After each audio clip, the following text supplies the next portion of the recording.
Hello दोस्तों, welcome to my uncle.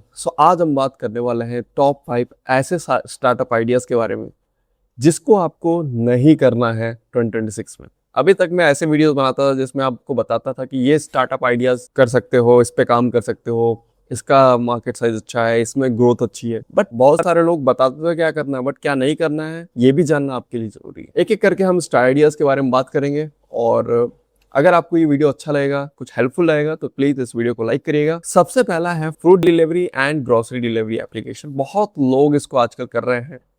मैं आपको यहाँ पे ना सबसे पहले स्विगी का लास्ट 5 ईयर का डेटा दिखाना चाहता हूँ। उनके लॉसेज आप देखो, 2022 से लेकर 2026 तक अभी तक ये सिर्फ लॉस में ही है। इन्होंने सिर्फ लॉस ही किया है, अभी तक ये प्रॉफिटेबल नहीं हो पाया।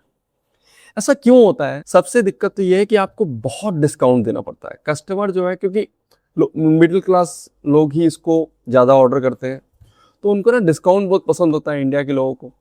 और डिस्काउंट जब आप देते हो तो कहीं ना कहीं आप जो सेलर है उसके पेमेंट से नहीं काट सकते, आपको अपने ही प्रॉफिट कम करने पड़ेंगे। तो यहाँ पे आपको डिस्काउंट बहुत ज़्यादा देना पड़ता है, प्लस प्रॉफिट मार्जिन बहुत कम हो जाता है यहाँ पर। और लॉजिस्टिक भी बहुत एक्सपेंसिव होता है, क्योंकि आपको फिर जो डिलीवरी बॉय है उसको भी आपको पैसे देने हैं, ठीक है, पर डिलीवरी पर। और उसके बाद जो है कस्टमर जो है लॉयल नहीं होते हैं, जहां उनको सस्ता मिलेगा वहां चले जाएंगे।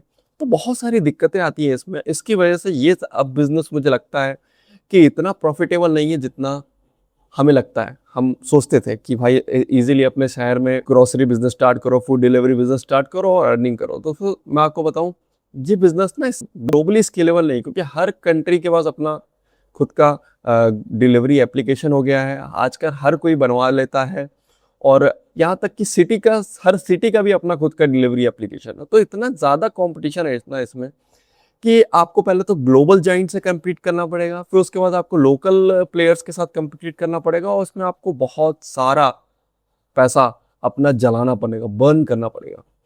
जोमेटो जो है ना 2008 में स्टार्ट हुआ था, उसको प्रॉफिटेबल कब हुआ? वो 2023 से वो प्रॉफिटेबल हुआ है। तो अगर आप इतना टाइम लगा सकते हो, ठीक है ना, आप सोच लो, अब आप स्टार्ट करोगे तो आप कब प्रॉफिटेबल होगे, आप वो सोच सकते हो, ठीक है। उसके बाद भी अभी तो 2008 से लेकर तब उतने तो प्लेयर नहीं था, अब तो इतने प्लेयर आ गए हैं, तो आप देख सकते हो कितना ज्यादा कंपटीशन हो गया है इसमें। तो अगर आप सोच रहे हो ग्रोसरी इस टाइप का बिजनेस स्टार्ट करने का, तो मुझे लगता है आपको थोड़ा सा और रिसर्च करना चाहिए। आपको देखना पड़ेगा कि आपके पास उतना बैंडविड्थ है, उतना बजट है चलाने के लिए कि नहीं। अगला है दोस्तों इंटरसिटी टैक्सी बिजनेस। ये भी बिजनेस बहुत ज़्यादा अनस्केलेबल है, बहुत ही लो प्रॉफिट मार्जिन वाला बिजनेस है।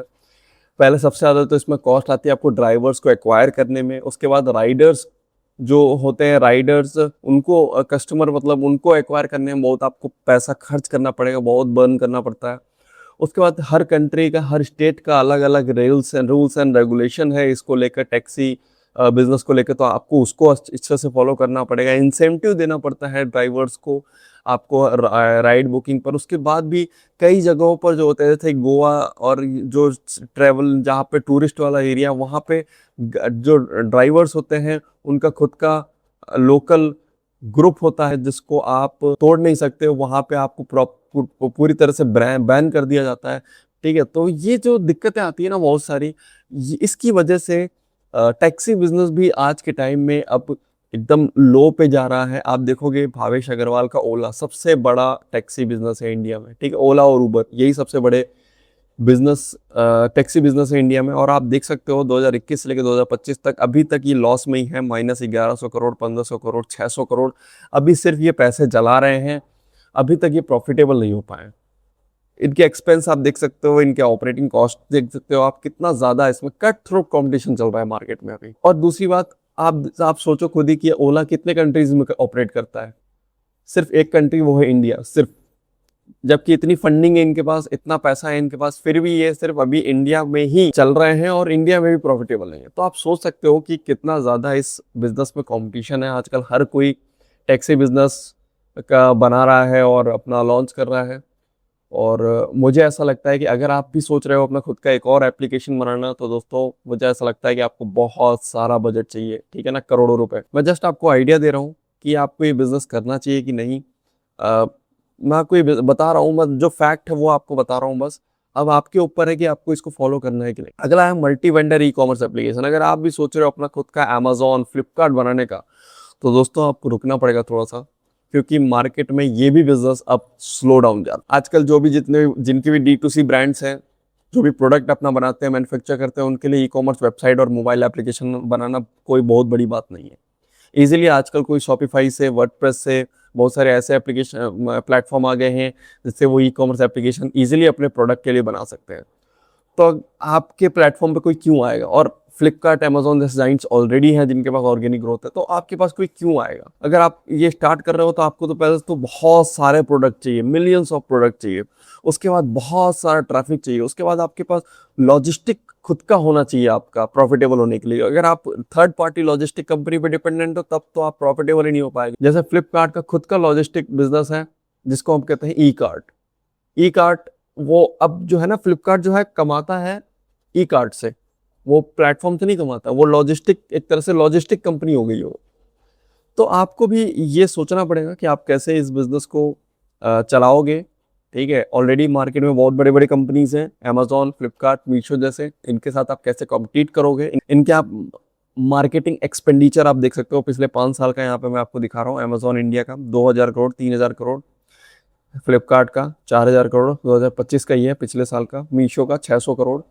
इतने करोड़ों रुपए ये खर्च कर रहे हैं मार्केटिंग में। आप इसका 1% भी अगर खर्च कर सको तो क्या बात हो, बट मुझे पता है इतना इतना बजट नहीं होता है हर किसी का। तो ऐसे बिजनेस पे भी काम करना आज के टाइम में थोड़ा सा लॉस लीडिंग होगा, अनटिल एंड अनलेस आपके पास कुछ अलग डिफरेंट टाइप का आइडिया ना हो। अगर आप नॉर्मल अमेजोन, फ्लिपकार्ट जैसा ही कर रहे हो तो फिर आपको इसको बंद करना पड़ेगा या आइडिया ड्रॉप कर दो, क्योंकि ये बिजनेस नहीं चलने वाला है 2026 के बाद। अगला है क्रिप्टो करेंसी एक्सचेंज बिजनेस। इसमें बहुत सारे लोग सोचते हैं कि हम इस टाइप का एक प्लेटफॉर्म बनाएंगे जहाँ पर लोग एक दूसरे को क्रिप्टो करेंसी में पे कर सकते हैं, एक्सचेंज कर सकते हैं। दोस्तों अभी ये बिजनेस अभी इतना वो नहीं हुआ है, ठीक है ना, क्या कहते हैं, वायरल आइडिया नहीं है ये इतना।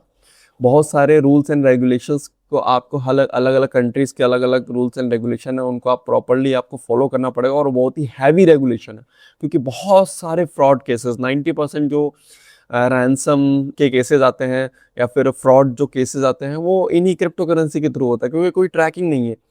और इसकी वजह से यहाँ पे हर कंट्री अपना एक बहुत ही हैवी रेगुलेशंस को फॉलो करने को कहती है कंपनीज को। ट्रस्ट का बहुत बड़ा इशू है यहाँ पर, सिक्योरिटी का बहुत बड़ा इशू है, क्योंकि आप देख सकते हो यहाँ पे 2025 का ही न्यूज़ है, CoinDCS का हैक हो गया था प्लेटफॉर्म, और नियरली 368 करोड़ रुपए इनके लॉस हो गए, क्योंकि इन प्लेटफॉर्म पे ना हैकर्स बैठे रहते हैं कि भाई इनको इनके सिक्योरिटी सिस्टम को ब्रीच करके जो है पैसा है वो निकाल लिया जाए। क्यों? क्योंकि यहाँ से अगर वो पैसा चुराते भी है ना तो किसी को पता नहीं चलेगा कि पैसा कहाँ गया, क्योंकि ब्लॉकचेन टेक्नोलॉजी है। इस अकाउंट से दूसरे अकाउंट में ट्रांसफर कर दिया, किसी को पता भी नहीं चलेगा किस अकाउंट में ट्रांसफर हुआ, क्योंकि इसको ट्रैक करना बहुत ही मुश्किल है। इस वजह से हैकर्स की हमेशा नजर रहती है इस टाइप का प्लेटफॉर्म पर। और अगर आपका सिक्योरिटी कहीं से भी लूज हुआ ना तो आप बहुत बड़ी मुसीबत में फंस जाओगे, बहुत सारा लॉस हो सकता है आपका। उसके बाद कंप्लायंसेस के बहुत सारे कॉस्ट होते हैं, बहुत सारा आपको वहाँ पे प्रॉब्लम आती है। तो इस टाइप का बिजनेस भी अभी के टाइम में, मैं आपको बताऊँ नेक्स्ट 5 ईयर का बताता हूँ, तो अभी ये इतना सही नहीं होगा। आगे चल के अगर कोई ऐसा सिस्टम बनता है, कोई बहुत अच्छे चेंजेस आते हैं, लोग ट्रस्ट करते हैं, तो बिल्कुल हम इस पे बात कर सकते हैं। बट अभी नेक्स्ट 5 ईयर का बताऊं तो अभी ये बिजनेस करने लायक नहीं है, ठीक है ना, आपको थोड़ा सा रुकना पड़ेगा। Make your own dating application. Dating application भी आजकल लोग बहुत बना रहे हैं, खुद का एप्लीकेशन, डेटिंग ऐप, टिंडर हो गया और बम्बल हो गया, हिंज टाइप का एप्लीकेशन। देखो दोस्तों, ऑलरेडी मार्केट में बहुत सारे डेटिंग ऐप फैल गए हैं, और सबसे बड़ी दिक्कत इसमें फ्रॉड केसेस की है। आप यहाँ पे देख सकते हो, ये 15 मई 2025 का ये आर्टिकल है। डेटिंग एप्स की वजह से बहुत सारे स्कैम्स बढ़ गए हैं, और सबसे बड़ी प्रॉब्लम क्या है इसमें, चिकन एंड एग की प्रॉब्लम है। ये क्या प्रॉब्लम होती है वो आपने सुना होगा ना, पहले मुर्गी आया कि अंडा, वही बात है यहाँ पर। लड़कियां हैं नहीं प्लेटफॉर्म में, लड़के भरते जा रहे हैं, तो कहाँ से जो है डेटिंग का मैच करा पाओगे। और इसकी वजह से जब लड़कियां नहीं होती है तो यहाँ पे फ्रॉड जो होते हैं वो लोग लड़की का अकाउंट बना के और आ जाते हैं और लड़कों को जो है लूट लेते हैं। तो इसकी वजह से ट्रस्ट बहुत ही कम हो गया आज के टाइम में डेटिंग एप्लीकेशन पर। और ट्रस्ट कम हो गया तो ट्रस्ट जगाने के लिए आपको मार्केटिंग में बहुत पैसा खर्च करना पड़ता है। तो बहुत सारी दिक्कतें आ गई हो गई हैं इन टाइप की डेटिंग एप्लीकेशन पे। इंडिया में तो स्पेसिफिकली मैं कहूँ कि तो ये बिजनेस करने लायक नहीं है। अगर आप फॉरेन में कहीं सोच रहे हो तो वो अलग बात है, बट इंडिया में तो ये बिल्कुल भी, आप एक नए स्टार्टअप के लिए एक डेटिंग एप्लीकेशन स्टार्ट करना बहुत ही मुश्किल काम है, और मैं कहूँगा कि आप मत करो स्टार्ट, क्योंकि इतना ये प्रॉफिटेबल नहीं है आज के टाइम में। तो उम्मीद है दोस्तों आपको ये वीडियो पसंद आया होगा। अगर पसंद आया तो इस वीडियो को लाइक करिए, और पार्ट 2 के लिए आपको कमेंट करना होगा। आप कमेंट करो किस पे और क्या हम टॉपिक पे वीडियो बना सकते हैं, और मिलते हैं नेक्स्ट वीडियो में। अगर आपको हमसे कोई भी मोबाइल एप्लीकेशन बनाना है, आपका कुछ यूनिक आइडिया है, एक अच्छे आइडिया पे आप काम करना चाहते हो, एक अच्छा बिजनेस बढ़ाना चाहते हो, तो मैं कहूँगा एक बार आप मेरे साथ कंसल्टेशन ले लो। कंसल्टेशन में मैं आपको क्लियर कर पाऊंगा कि ये बिजनेस करने लायक है कि नहीं, और आप उसमें कितना ग्रो कर पाओगे। ठीक है, आपका हर बिजनेस को प्रॉपर्ली स्टडी करके आपको डॉक्यूमेंट भी सेंड करूंगा। बाकी मिलते हैं नेक्स्ट वीडियो में। Till then, thank you.